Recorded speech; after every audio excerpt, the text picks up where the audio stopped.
Bu kasallik ko'proq ayollarda uchraydi. Assalomu alaykum hammaga. Bugun sizlar bilan astmaning yana bir turi, semizlik bilan bog'liq bo'lgan astma, ya'ni obesity related astma haqida gaplashamiz. Astmaning bu turi semizlik fonida rivojlanadi va kasallikning og'ir kechishi va xurujlar sonining ko'payishiga sabab bo'ladi. Tana massasi indeksi yuqori bo'lgan shaxslarda bu kasallikning rivojlanishi 1,5-2 barobargacha ortadi. Yog' to'qimasi oddiy energiya zaxirasi emas, balki faol endokrin organ ham hisoblanadi. Bu fenotipda rivojlanishida quyidagi mexanizmlar yotadi.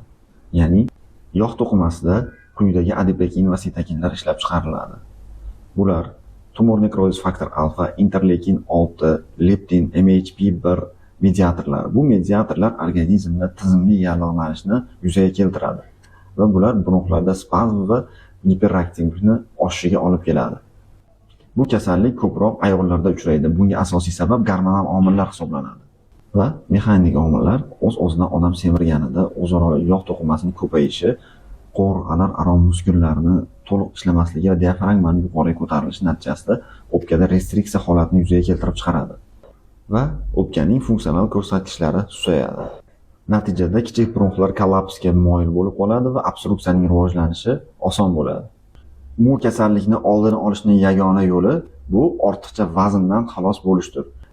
Shuning uchun siz doimiy ravishda jismoniy aktivlikni oshirishingiz va kundalik ratsionda tanovvul qiladigan ovqatlaringizni nazorat qilish talab etiladi.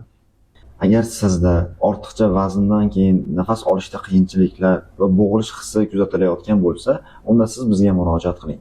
Biz sizga to'g'ri tashxis qo'yamiz va davolaymiz. Sog' bo'ling, salomat bo'ling.